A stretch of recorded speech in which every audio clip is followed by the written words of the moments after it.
slightly changing our name. We are now the Buseck Center for Meteorite Studies. If any of you wishes to donate 10 million or so, your name. Nice. That's all it is. It's that simple. I'm on it. Money is your name. You don't have to be an alumni, just... Nope. Okay. Just we want your money. All right. Okay, well, we're quite honest about that. Because, come on, unfortunately, meteorites and money go together. Anything that's collectible has value to it, and that's just the way it is. And so, when we acquire new samples, we can either do it through trade, which we sort of do. We had a nice donation yesterday. They gave us some really nice stuff a few weeks ago, which were in the middle of class that gave it to us. And the things that are given, even if you don't find them interesting, they're things for us, they're things for the students, they're things for the future students to, like for instance, let me put the main light on. Just to give you an idea of how exciting a small donation. So something for you guys would be like nothing. Well, he gave us that, which we then cut. It's just a eucritic thing, but the students love it. The students, you can pass this around. You've all seen this sort of stuff. It's the students that are benefiting from having these donations. They're actually going to work on this on the microprobe next week. Cool. Maybe the week after. It's actually misbehaving right now. What microbes are like. They're there. So it's so much stuff is coming out of North Africa now. I mean, just tidal waves of material. It's just, I think it's quite astonishing what's coming out. Too. Now, I'm kind of getting I'm looking for LL3s. I'm getting the buzz that we're kind of at the peak and things are going to fall off. Not even close. No? We've been saying that for years. Good. We're having it's just as far as I'm concerned, a constant tidal wave of meteorites that no collector or collection can even begin to do more than just pick at the occasional sample. I mean, the non-proms are proving thousands a year. Yes. And those are only the interesting things. That's not the sort of the vast tubs of uninteresting things that nobody wants to classify. So that's just the interesting stuff. And if you want to get statistics, have a look at what gets classified in Antarctica. I always love this because Antarctica is 80-90% OCs. Right. But the stuff that gets classified from elsewhere is about, I'd say it's only about half or fewer than less than half of OCs. Right. Just number-wise, then that means there's literally tons of unclassified OCs out there that nobody can be bothered with. I don't do NWA OCs. Why would I take my time? Why would I do that? You're gonna finish the one I gave you to classify, though, right? Oh yeah. Okay. Just making sure. Did I just say No, I'm on this right here. It's a meteorite. Right. Absolutely. So I mean, it is quite astonishing. I mean, we do some trades. There's some stuff from and I mean, we can try and acquire some of this stuff, but next year there's going to be another mount. I mean, I just couldn't believe. I looked at the meteorological bulletin. There was 81 lunars last year for almost 200 kilograms. Wow. Yes. Okay, let's say half of his pair. Let's say 3/4 of his pair. Still doesn't matter. There's an enormous amount of material out there, and it just every year there's more and there's more, and so I think I said to the students the other day, as far as I'm concerned, we're in the golden age of meteorites right now. Cool. I think that'd be fantastic. We're also starting to see stuff coming out of the Alcama. Yeah. Oh yeah. And many, I've heard reports that some of them are in the 1 to 1.5 million year terrestrial age. Yeah. Well, actually, funny enough, one of the ones we got recently, which I just sliced open.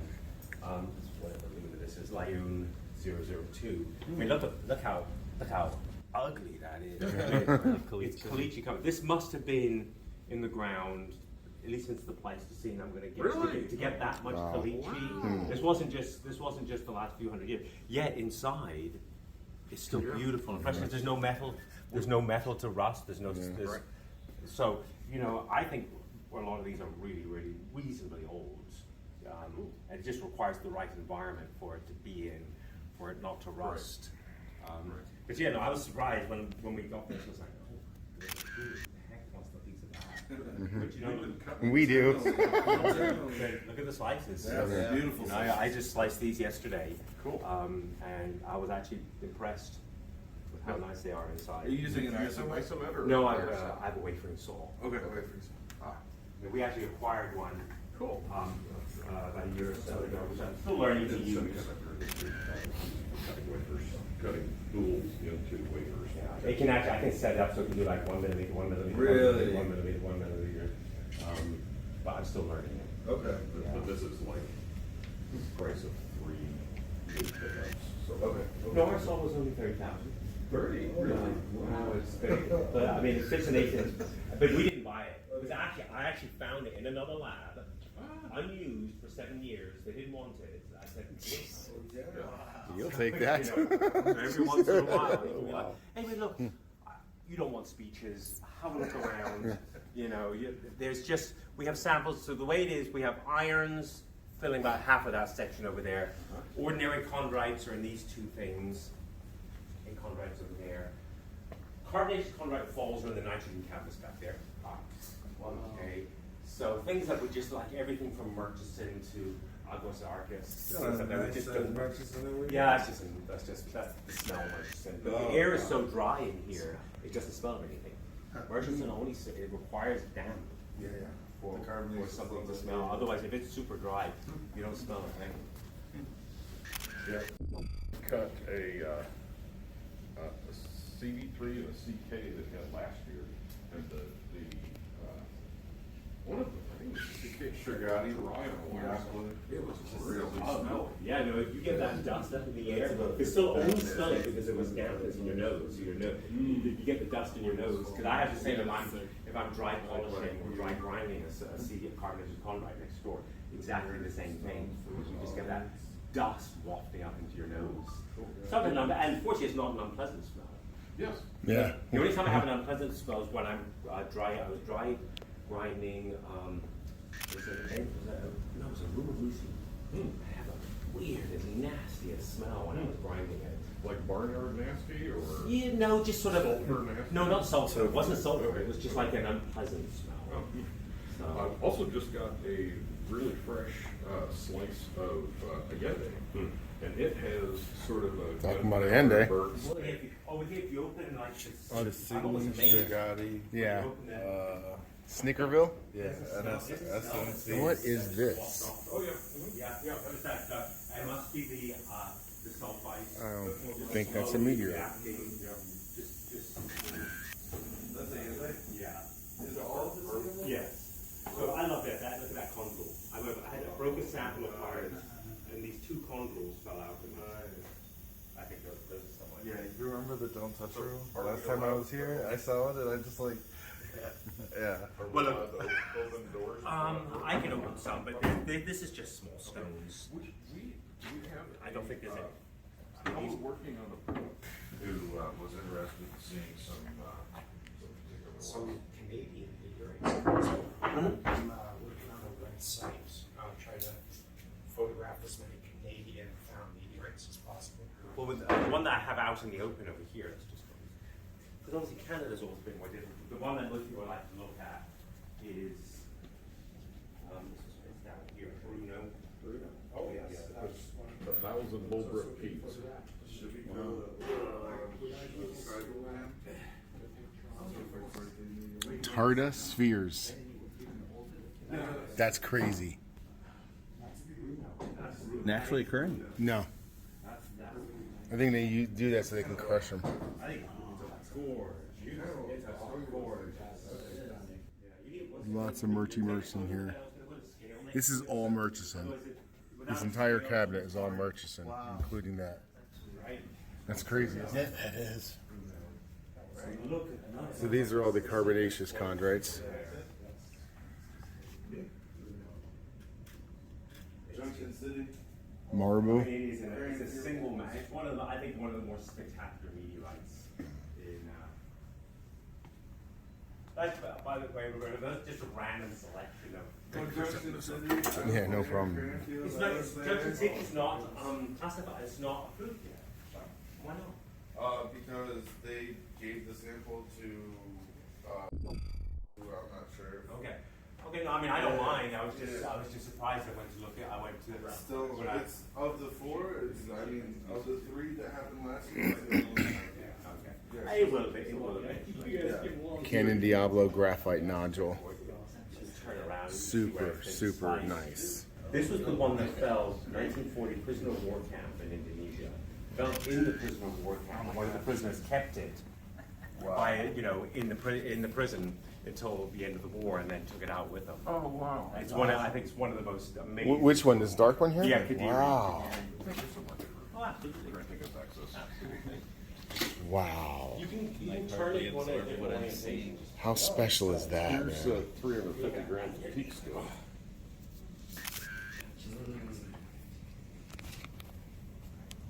Where a tiny bit was taken off. Oh yeah. Built 1860. There's something here I don't think is a meteorite. Right over. Yeah. Yep. It's pretty ballsy to come in here and say, that's not a meteorite. That's not a meteorite. Look at that scoop out of that one. The Gideon has a scoop taken out of it.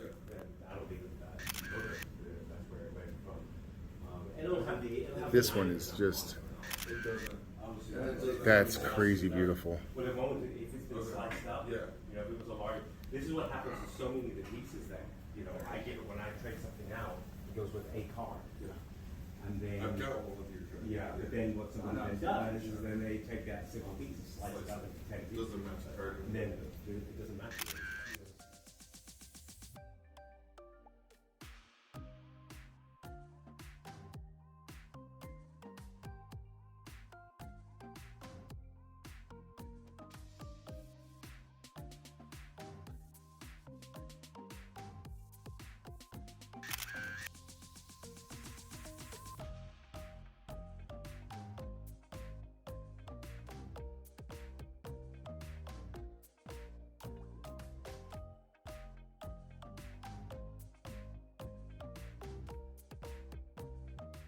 Did you see the shelf of the Shibiko? No, where? Right in front of you to your left. To my left. You're right. My right. Your other left. My other left. Right there. This Chibico. Fiance D.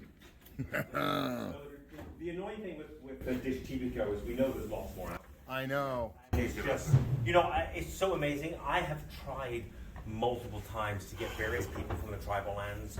I had some students out here a few years ago from the local high school there, and I said, you know, each one of them might be worth $1,000. Yeah, why don't they? Anywhere else in the world, you get like hordes of kids running Yeah, out there yeah. finding us. I said you might find 2 or 3 a day, but it's just a different mindset. It's just Odd. Yeah. not interesting. This right here, this is the holy grail of meteorites for. It's, you know, as rarity goes, it just doesn't get any rarer. Wow.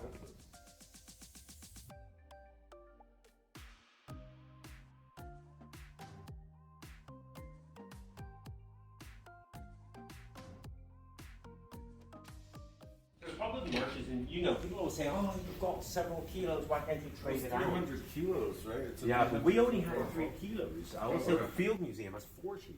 Okay. Yeah. The Chicago Field. Let them spread it around. Yeah, that's what makes it. I think that's what makes it so difficult. And the majority of yours is clean? No, No, the majority. Okay. no. But here's always I always say what's the problem with Murchison. You know, it fell. There was stuff collected immediately, as we know. But then there was also stuff collected over weeks and even months. And there's I can't find any records to say, for instance, let me just put some gloves on. That one right there. That's a pretty piece of Yeah. Yeah. We're waiting for another Murchison, and in the end they fall, aren't we? I mean, that's Yeah. just. Argos Arcos. I just make TARDIS. Those I know. I was Those are checking. beautiful. What are you doing? Are you crushing them? Or? Yeah. Okay, I know. Playing box. They're playing box. No, actually, we're going to do that first. You get information on the internal structural strength and properties by Really? bouncing them. Are you We're actually going to serious? play pool with them, but in the scientific sense. That's freaking I awesome. just it was challenging to make those. I bet, man. Yeah, but TARDIS surprisingly Friable.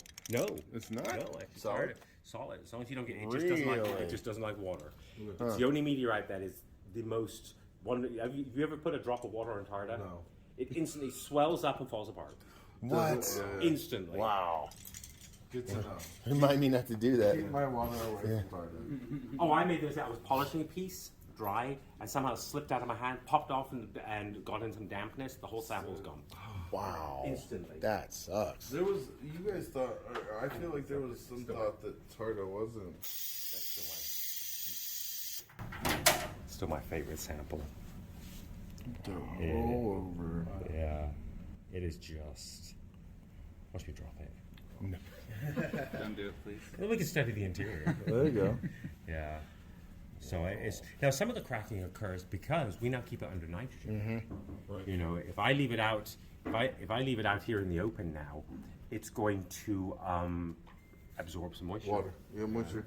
So that changes, you know, dry and wet and dry and wet. And They don't like. I saw that with Aquas Arcus. Yeah. Because we would weigh it in the field, and then I'd put it in a dusting container at home, and it would weigh different. Well, the most famous one was choline. When I got choline off, Yeah. it was, let's say it was 1,000 grams. A few weeks later, it had lost 40 grams. Wow. So he paid for 40 grams Jeez. of extra water. Just to keep, because this is a dry atmosphere. And it fell in Indonesia. Yeah, well, it fell in, if I remember, next to the house, and it's sort of a muddy, Yeah, puddly thing. yeah. So, The coffin maker's house. yeah, this is Murchison, and you know, obviously there is a lot around. There but, is. Yes. But, you know, Bells. institutes only have a lot because we don't trade it out. You know, this is the problem. What do you trade out? I think the last piece I traded out was the last piece. But it has to be something really, really, you know, significant. Like in this case, it was a piece of choline. You know, and so it's only something like that will get a small piece of this out. So, you know, if somebody says, "Oh, I have another nice lunar feldspathic stretch," it's like, yeah, big deal. Don't care right now. 1, 3, 4, 5, 6. The C2. There's a giant piece of NWE 725 sitting out over there. Oh, like really? 2.3 kilos.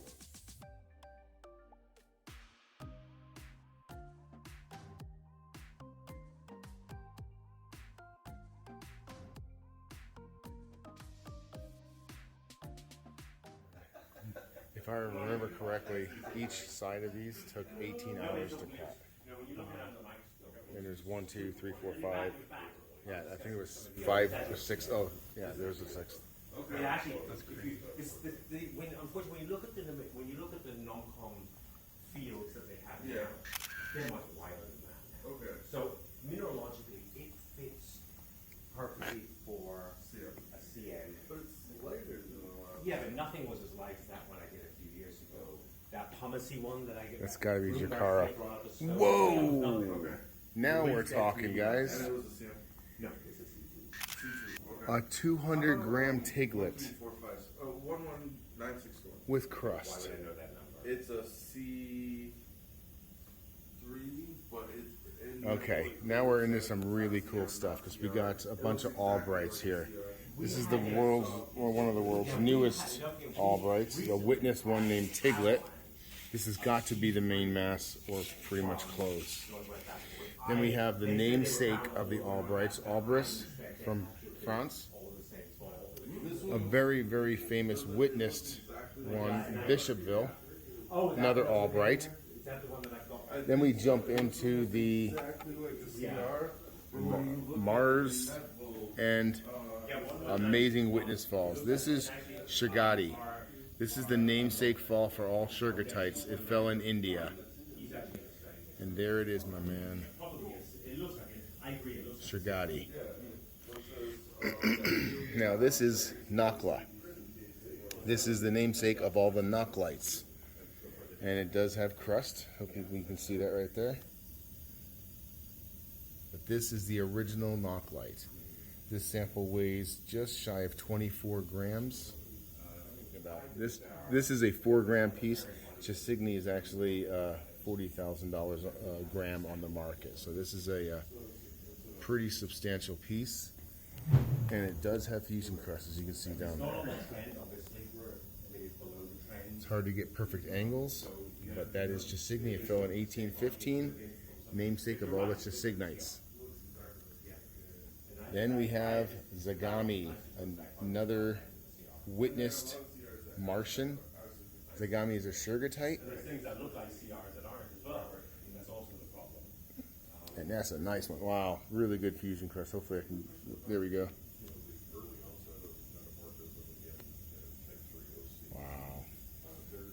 Zagami, beautiful. Now, that's the SNC. We got Shirgati, Nakwa, and Chasigny. The fourth type of Mars, Black Beauty. You're talking about polymic breccia with about 17 different lithologies in there. This one, I believe, was found, that is a massive, massive piece of Black Beauty. This is, like I said, it's about 17 different lithologies all crammed into this one breccia. So by studying this rock, they're actually able to study 17 different Mars samples at one time. This is the American Martian. This is Los Angeles. There's Los Angeles 1 and Los Angeles 2. I'm not sure which this is taken from, but it is crusted as well. Wow. Super nice. Yeah. Oh, wow. Tissant. Oh, my God. Look at how big that is. Wow. Another witness sugartite. That one is massive, though. Wow. A hunk of Mars right there. This is another Martian American. It's Lafayette from... Right now, the colors are gorgeous. Yeah, you know, they look really nice. Oh, wow. That's the biggest piece of Los Angeles I've ever seen. Wow, that's 25 grams of an American Martian. I don't know if you've seen that in there. Wow. This is one of the world's most famous lunars. This is NWA 5000. And this is a beautiful 17-gram slice. Well, wedge. Beautiful to see the class going over the edges like that. I found a Hallbrook. Wasn't as big. This is a 6 kilo, I'm sorry, 6.6 kilo Hallbrook from Arizona.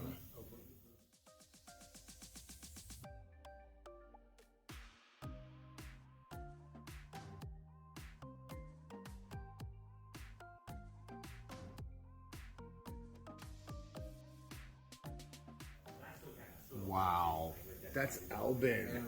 That's a palisite you rarely ever see right there, guys. And it's not even cut. You can't even see how beautiful it is. That is massive. Guys, if you want to load stuff in drawers as well, Carver from Alabama, I believe. Yeah, Alabama. It's a 2AB. yeah. Well, I mean, NASA requirement is, all right, if you have Apollo samples, they have to be in a bowl. Sorry, in a safe. In a safe, even if they're 725. Even if they're in a bowl, they have to be in a safe. Okay. So that's what the I Apollo was samples just are. like, I mean, Yeah, it's their rules. Yeah. You know, we have, and that in order to have access to the Apollo samples, they have to be in a safe. I don't even have access. I don't even have access. Since I don't study them, I don't even have access to them. that's okay. And I didn't want to have access to them. That's a lot of responsibility. God, this is a beautiful Right iron. now, I can. Unbelievable. I don't have access. There's another good one way over there. Oh, is that Miles? This is the one. Oh, no, that's Unfortunately. Mountain Joy from Philadelphia. It's unbelievable. Yeah, this one's crazy. So this is Sandia Mountains, Not ours. another 2AB. So what we're looking at here is a Forget about it. let me see, is it? Yeah, these are all 2ABs.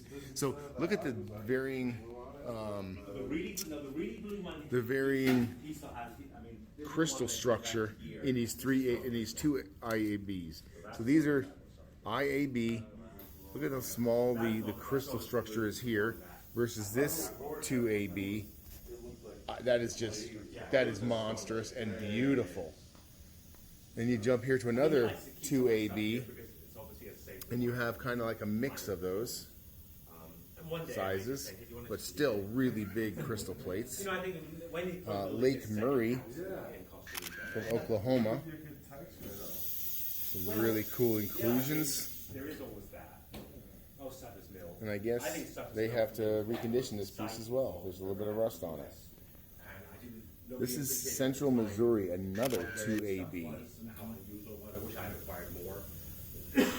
So these are also from separate stones, SM38, 41, 53.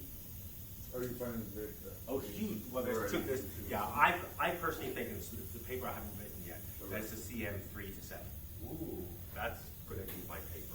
I've been saying this for years, and that's what I'm going to write. But all the auction isotope data, petrologic data, everything says 3 to 7.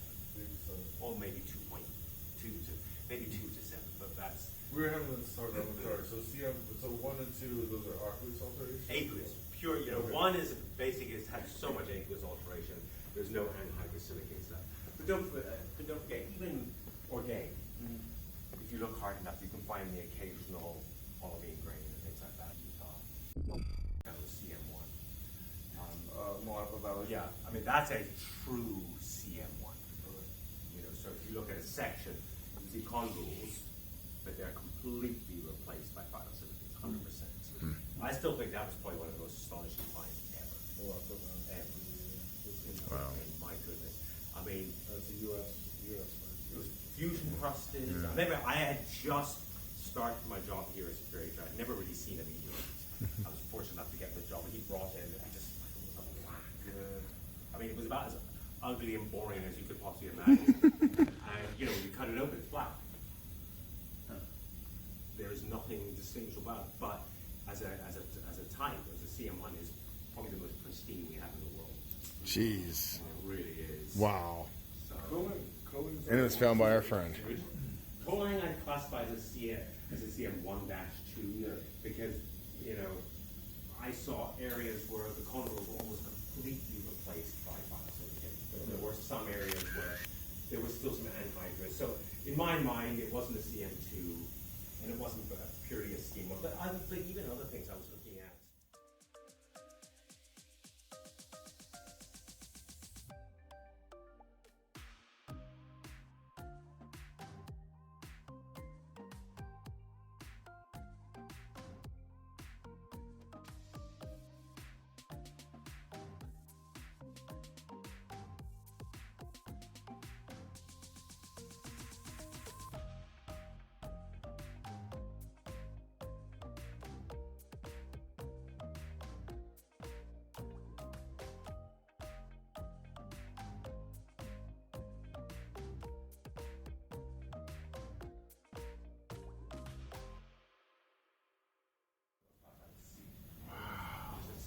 Look at all these old labels. Look at that. This when we were talking about masses of meteorites, how about Jakarta? Yeah. I mean, good gracious. I mean, we're talking what, 3 tons? At least Yeah. 3 metric tons. Yeah. And I mean, the price, and as well, I mean, the price is so Nearly free. yeah, just because this geometric tons. So much of it, yeah. How about Gebel? Gebel's also hit there's tons of Gebel coming out of the 2.5. Yeah, but I mean, that's going to be limited. I mean, it's a small crater. I mean, if you look at it, it's not a big crater at all. So, I would imagine that the few tons that are out now, it's probably going to be I'm only guessing. I mean, I could be wrong, but I'm guessing that's going to be the majority of the It's material. not an investment advice. Yeah, meteorite investing advice with Laurence. We all know. I mean, what was being offered the other day for, was it Renazzo? Yeah. I mean, that now. That was extreme. But where was it? Was that? But what was he offering it for? Oh, I don't know. A lot. I didn't ask because I knew I didn't Was want it it. 10,000 a gram? Probably. Yeah. But you see that I think that's the thing. When you when Yeah. well, that came from here, unfortunately, and that's been sliced up. That was a larger piece that we traded out. But that's always the problem, the things get traded and sliced and then sliced and sliced, and you get smaller and smaller and smaller pieces. Now, I'm not necessarily against that. Everybody wants a piece, but It's nice It's to have a historic. representative full Yeah. piece. And they won't. You can always go down in size. You can't go back up in size. let's have that Acapulco. It came from. Yeah, so it came off that. That's what it came off. The pieces that you were seeing. Yeah, and you can see it went from 41 to 35. Yeah. in this piece. So that's what happened. But see, that's also when we're talking about the number of meteorites around and acquiring new stuff, the old stuff, falls and weird things like this, are fixed in their masses and only go down. And that's why most institutes don't trade stuff out now. Yeah, and the demand is going up because Yeah. the number of new collectors is rising exponentially. And fortunately, they've got a wealth of new materials to acquire. Fortunately, at reasonable. Do you have the big carbonate Amahata? 181? What was it? The Amahata Siddha. Oh, the bank. Yeah. The It was 5,000 a gram even years ago, and I was like, I just couldn't. I actually had pieces. And we have to decide: is it worth? Because we're a scientific institute. Is it worth that investment to try to buy a piece? So I sent them back. I said, I just can't do it. you have Weatherford, right? Yeah, but it's a small piece. Weatherford. But if you look at the old literature, there's lots more out there.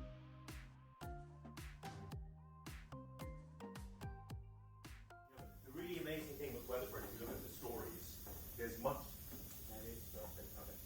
more Weatherford out there. There was clearly indications of larger stones. So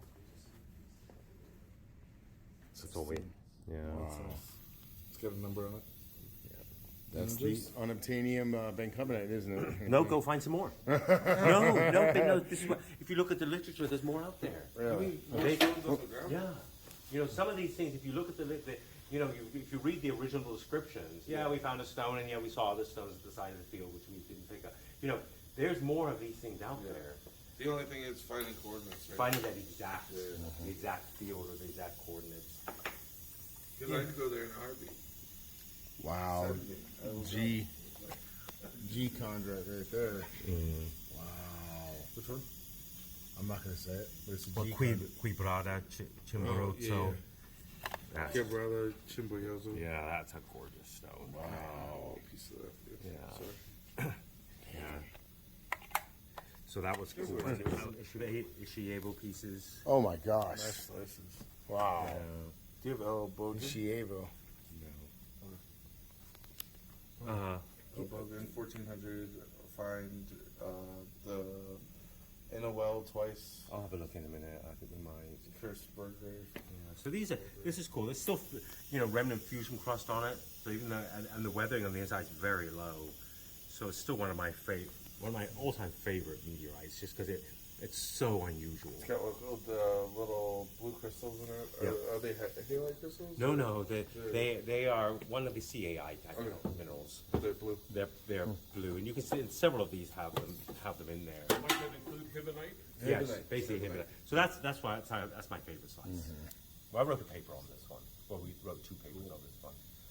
That's beautiful. And what made this one so amazing, since it was a loaf-shaped, the original, I have photographs of the original, they completely fortuitously, because this has structures in it that are bands, Yeah. they fortuitously cut it perpendicular to the bands. Otherwise, it wouldn't. Otherwise, we would have seen structures, but it wouldn't have made much sense. Yeah. So absolutely just luck.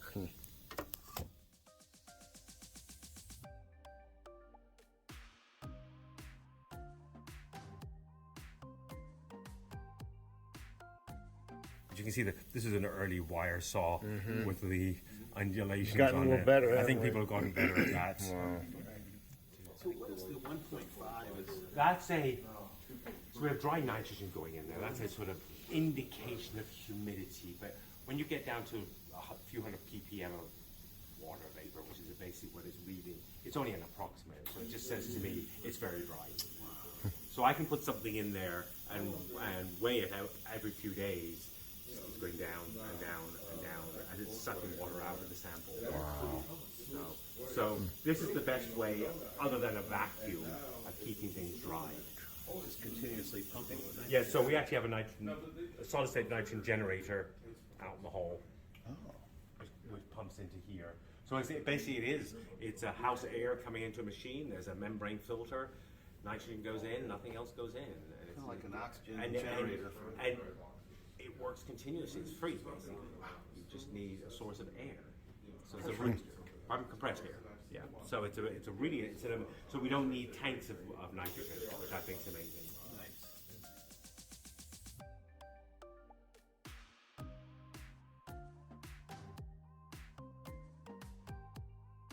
I think one of the things that surprised me over the last year or so is we've had so many Albrights. Yeah. I mean, we had Tiglet, we've had Rantilla, we've had various Albrights from the. Do you have Rantilla here? In these ones? Wow. So I made some sections, dry, of course, without water. So it's just a. Have you UV'd it yet? Yeah. I mean, there's lots of stuff that's fluorescent in there, but as you see, pieces are even falling off as I hold it. Jeez.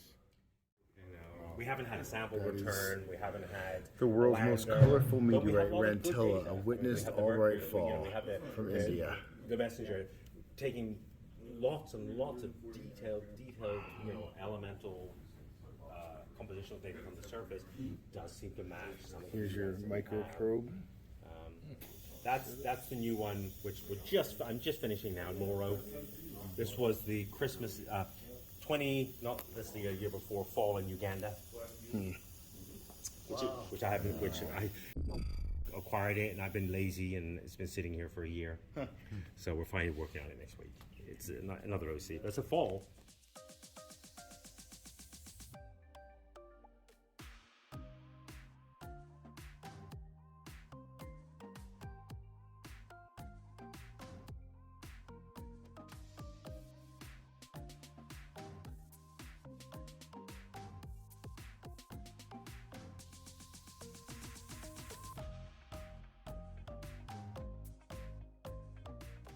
Now things like Algazarchus, when I got that, I mean, I stopped everything and worked on that because I knew there was competition then. And you did Pungor pretty quickly? Pungor I did quickly. We got a nice piece of Pungor. It took some time.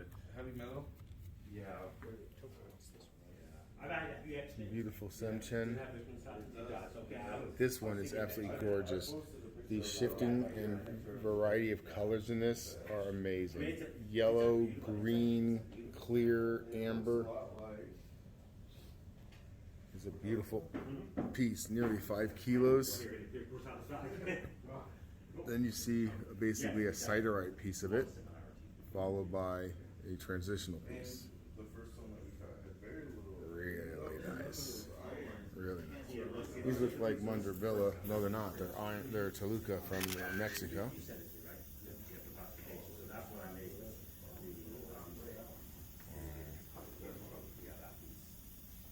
These are all Toluca, I think. No, that's Bruno. This must be, wow. This is a hand tool made from meteorite. Wow. That is super cool.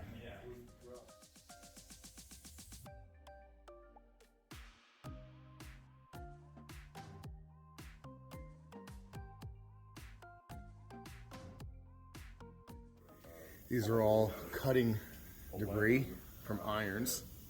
Fairview, Henbury, another Henbury, Gibeon, Mundrabilla, Washington.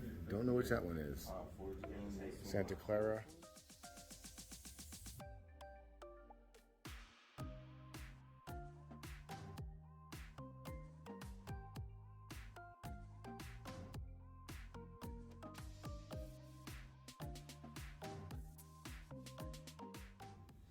Crazy, right? Yeah, that's a Gibeon, a soil etched Gibeon. That's tight. One of the favorite things that I photographed. Yeah. You see how you can see the mid-satin pattern on it, but it's not acidic, it's not cut. Yeah. The acid in the soil has etched it, and when they take off the shale and everything that surrounds it, you're left with this as the exterior. A lot of Muellanistas tend to do it as well, but a Gibeon I haven't seen. We're due a fall. Because Gibeon is in the sand. You know what I mean? Muellanistas is in soil, so I don't know. That's a weird one. I feel like I'm in Tucson. How much per gram? We were lucky. We've had a few. I know that's at Wakanda is an L6 from Kansas, Yeah. found in 1873. I'll leave it for a while. It'll change again. I was actually thinking of cutting this the other day. I was actually thinking of cutting it. So Here we have Maslidanino, a complex IAB. Really super cool.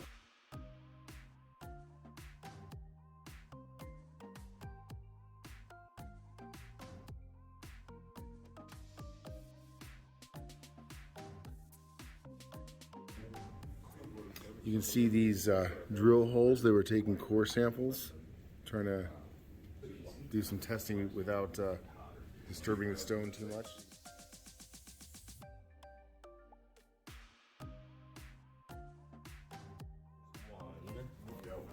I need to find the other one. Which one are you looking at?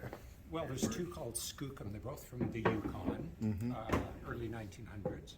And one's called originally Klondike Skookum, and the other one's Gay Gulch. Now, these are two of the last three that you need. 2 irons. Well, I'm working my way No? up there. Okay. So you have Working three. my way up. You have your 3 on your list for today. I actually got 5. Are you that serious? Not on my list today. Wow. Win.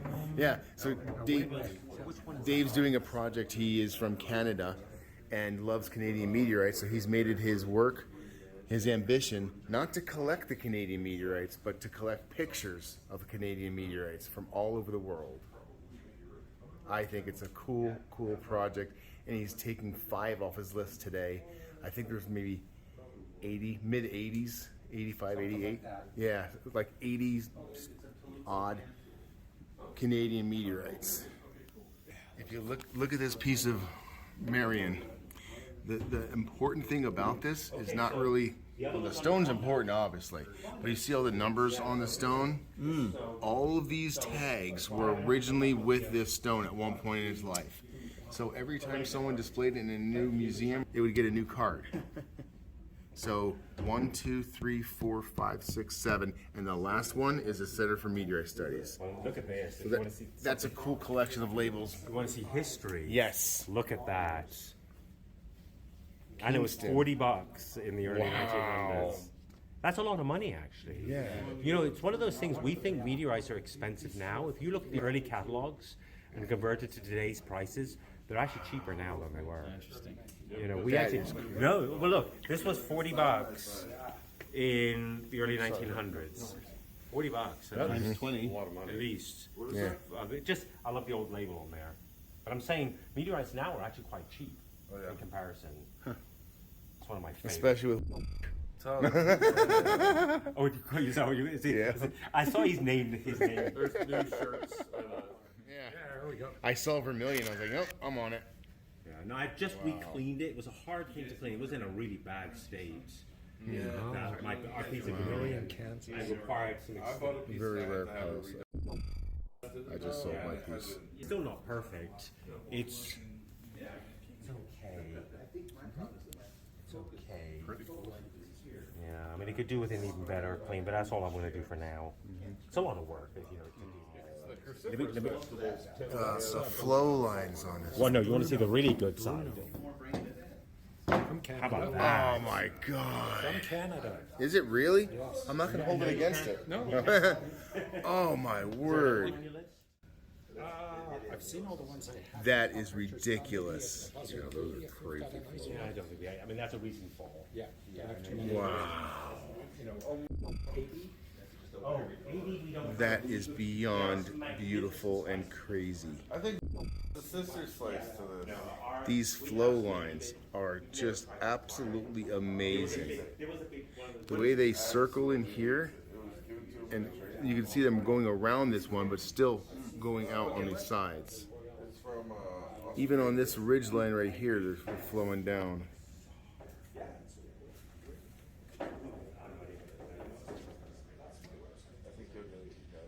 Wow, that is one of the best examples of flow lines on an iron I've seen. I'll get out so you can get in.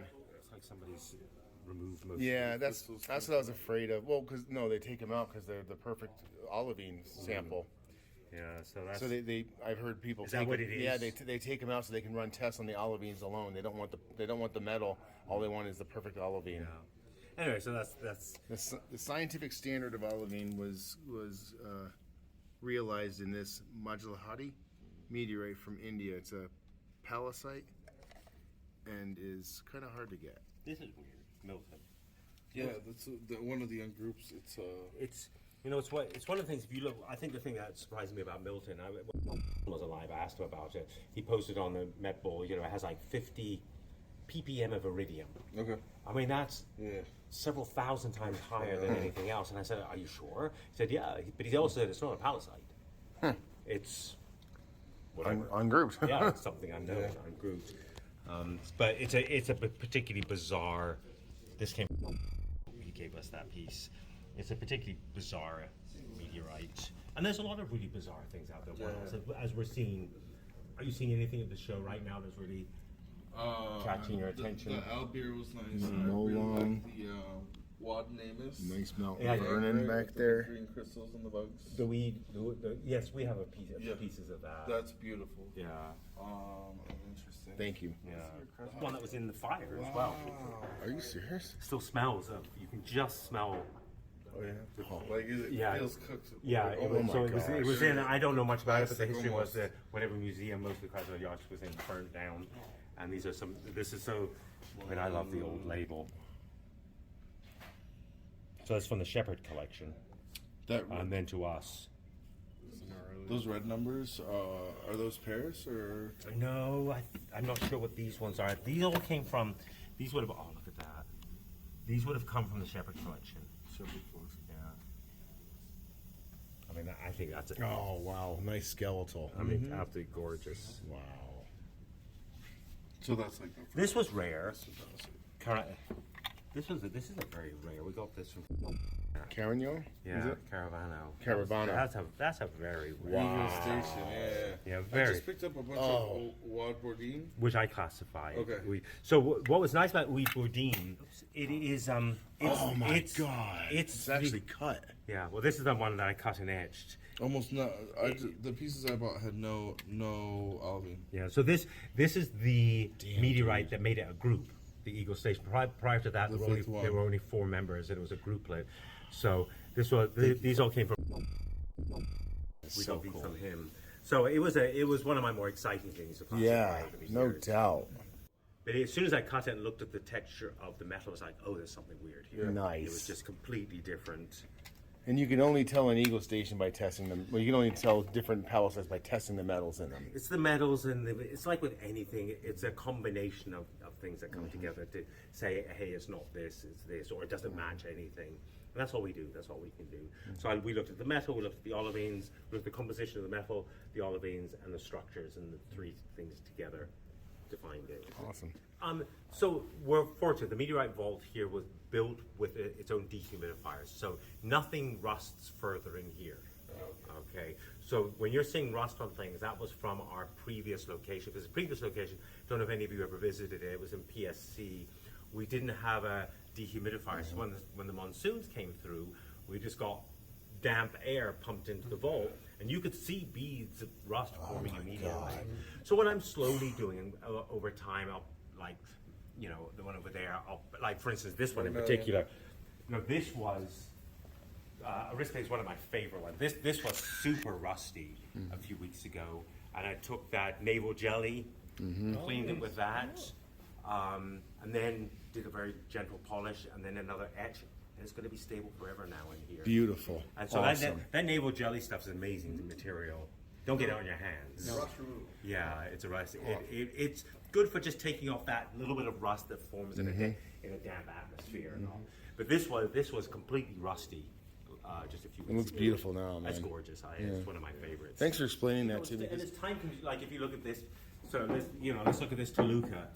Okay, there's some rust on there. It's not going any further. Yes, it would take time, effort, and money to get. I can't clean this up. I don't have the tools to clean something this large. It would. I'd have to send it out. Or any, there's a few people. There are, no, I mean, ideally it would be nice to have every single piece recleaned if necessary. But that's time and effort and money. But that's the one saving grace about the investment here is it's halted. It's not continuing. Yeah. And obviously, as you're hearing, Yeah. for those that are really air sensitive, like the halide variant or the chondrite that I classified, that's in. I have that under night. That should be a dry night. Yeah, that's under night. We have two. We've got. It's not unclassified anything. So you can actually see. Look, there's one of the halide crystals. Right Oh there. my gosh, unbelievable! You can actually see it's blue. Yeah. Bluish purple. Beautiful. Wow. But it'll only remain purple in a dry atmosphere. Huh. Under a normal. Even just environmental air that will In here it'd be dissolve? okay, but I'm keeping it extra. Yeah. But out in a normal atmosphere where it gets damp, it'll recrystallize over time and it'll lose the blueness. Oh, really? Yeah. How long? If No Muskogee has halide. We should see Muskogee it. has halide? No, I'm saying if it did. That's why I asked you. I asked on Facebook. Hey, does anyone seeing any blue? So that was one has, and even this one has. Has blue throughout the darker shock. So this was that recent one from Algeria, Mauritania, border. Yeah. Sidi Al Habib, which I classified. So this was all. This is all. So this gave us this sample, which was really, really nice of them to do. Yeah. That's a Bell's stone. Complete. Wow. Again, why do these things always fall like the day before a hurricane? This was the day before a hurricane. It's just a black stone. So we have fragments of the one stone that was found before the hurricane and the ones that were collected a few days after the hurricane. And they look completely different. Yeah. Lose that blackness and whatever other soluble salts they were in. It was the same with that. And that's why we get so much pristine material collected. Free rain. Throw that in the bonus. Yeah. I have 3 slices that I want you to pick whichever one you like best. All of them. So, He's one of us, guys. Which one do you want? All 3. Under the microscope. So guys, you'll have to follow me. I'm afraid I can't leave you in here by yourselves. Not that I don't. We are stepping into this room now with Roberto, the founder of the Muskogee current main mass, 309 grams. And you're actually making a donation right now to ASU? yeah, I'm gonna make it. As part of the type sample? Yeah. Nice. But I just want to have a look at it under the microscope.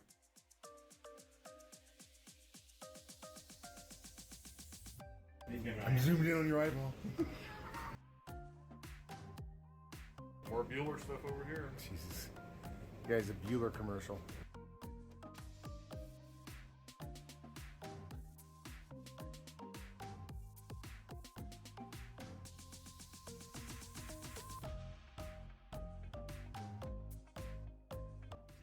Is that where you work on your Apollo stuff?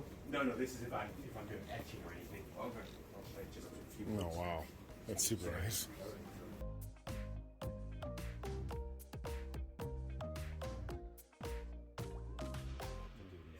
Is it pure coincidence that what eats meteorites is called Lawrencite? Is that pure? Well, here's a funny thing. When I classified Aquasarcus, I put into the write-ups what they smell like. I'd also put in the write-up original submission what it tasted like. Oh, really? Took it out. Took it He out. took it out. So he doesn't want people eating No, it? because he said he's worried that the people would then follow that. I know.